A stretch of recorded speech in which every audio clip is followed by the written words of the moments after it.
So I was in the US on and off from 8 to 25. I spent a little bit of time in London because I'm a half Brit, half American. And I also spent a little bit of time in Costa Rica. So it was on and off. The US was my main base, but I would spend some time in different parts of the world. So I'm a very international person. My name is Jake Erder. I was born in Hong Kong. When I was about 8 years old, my parents moved my older brother and I to the United States, where I spent a majority of my life.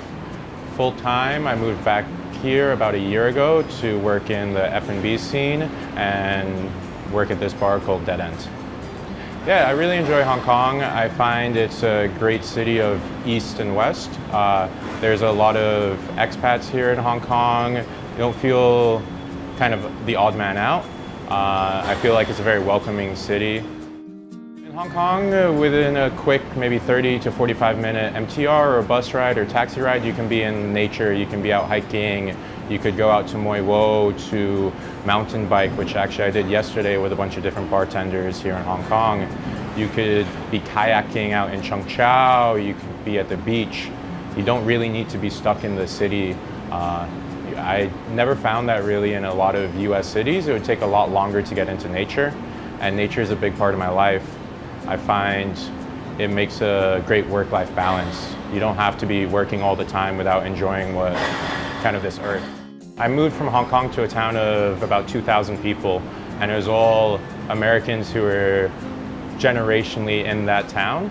So I went from a school here with South Africans, local Chinese, Japanese, Koreans, to white Americans. And they have a different perspective on life. They understand, or people here have a different perspective on life. They understand that there's a world outside of Hong Kong and there's more culturally going on here. You can eat food from every single country in the world, basically. While in my hometown, it was very whitewashed, it was very Americanized.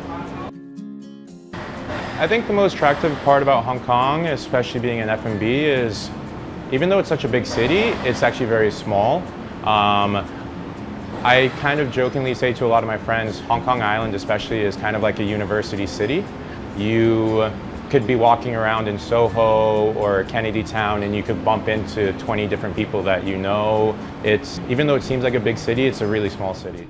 In the past year, I've really fallen in love with the outer islands because it's, in my opinion, depending on where you are, it's very localized and it's a lot cheaper than living in Hong Kong Island.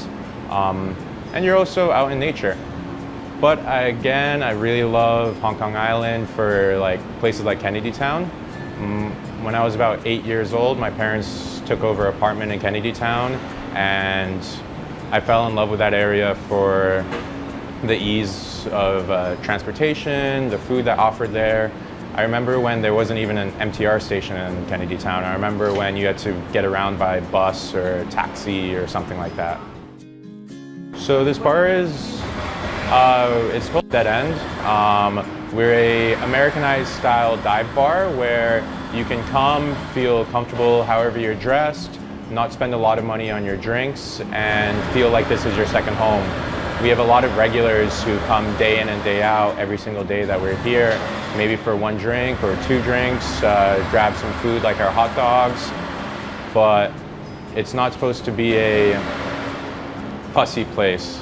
You have fun, you feel comfortable. We throw a lot of DJ events, we have a lot of parties with different suppliers. It's supposed to be a fun and casual place. So over time, we've added more paintings to this bar. It started very blank and it just took us time to decide on what we wanted. The top picture is actually basically photos or paintings of all the staff at this bar and then the staff at our other bar called Penicillin.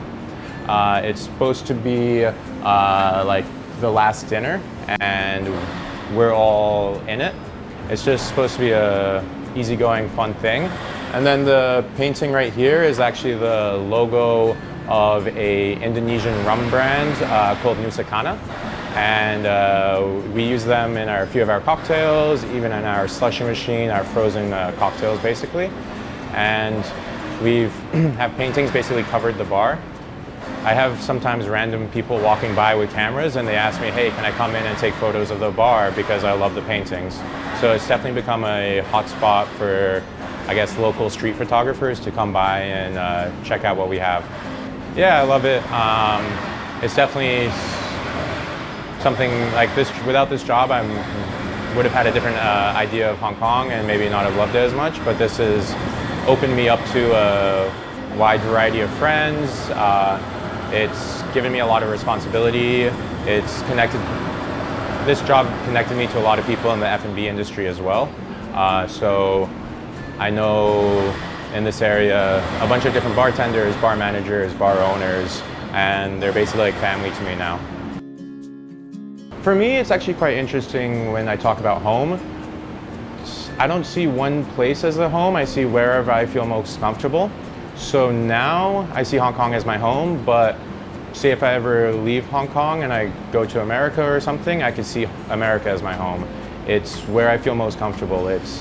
I will always keep Hong Kong in my heart. Even before I moved to Hong Kong, I realized that it's tough to make like a 20-year plan, what like my parents' generation would do.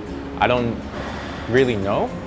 I could see myself in Hong Kong, but I have no definite answer to that at that point.